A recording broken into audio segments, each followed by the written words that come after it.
Atul sa selebrasyon sa World Water Day, nagpahinumdom ang mga eksperto may kalabutan sa importansya sa pagmintina sa kahinlo og luwas nga tubig nga atong ginagamit sa matag adlaw. Importante sumala kini nga mahatagan og pagtagad sa mga konsumante. Gumikan base sa tawo sa City Environment and Natural Resource Office, 90% sa gigikanan sa tubig sa Gensan kaysa underground o ganaa pa lang sa 10% ang water security niini. Gani sumala ni Francisco Alulud Jr., Assistant General Manager sa Water District Gensan, ila pa usab nga ginapaningkamutan nga maserbisyuhan ang 26 ka barangay sa syudad gumikan sa anaa pa lang sa 30% sa ilang kapasidad kun 21 pa lang ka barangay ang ilang naserbisyuhan.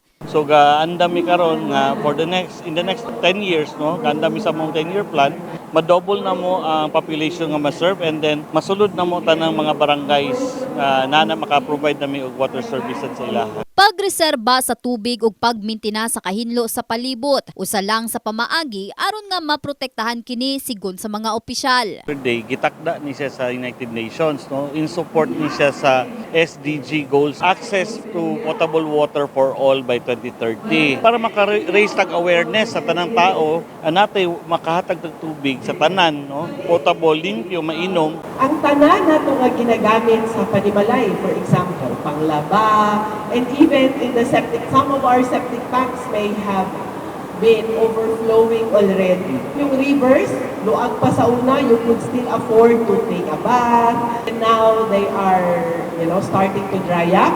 So that's the overall impact of all those things that are happening across our watersheds.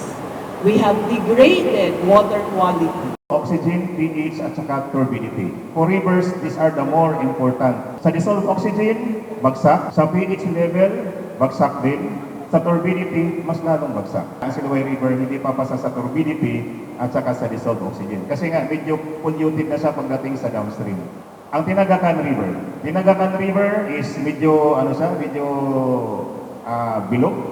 All of the other tributaries galing dito sa upper left side. Karon pa nga nasinatian ang epekto sa El Nino. Bisan pa nga adunay igong supply sa tubig. Importante ang pagdaginot ni ini. Gani 3% lang sumala pa sa atong ginainom ang presko. Pipila lang sumala pa sa pamaagi aron nga makatipid. Sama sa dapat paspas nga mahuman sa pagligo. Siguron usab nga nakapalong ang gripo. Ug kung adunay leak, dayon kining ipaayo tungod 20 ka litro sa tubig ang masayang ni ini sa matag adlaw. Mangolekta og tubig ulan aron mo ipangligo sa sakyanan, pananom ug uban pa. Responsible nga tao, dapat we should account sa atong daily utilization kay sa karon daghang tubig no, stable atong supply pero dapat andaman magunato ang future ang moabot nga panahon basi moabot ang panahon nga atong mga apo wala ray tubig. In the heart of changing lives, kini si Russell Jean Mantile sa Brigada News Gensan, Brigada News.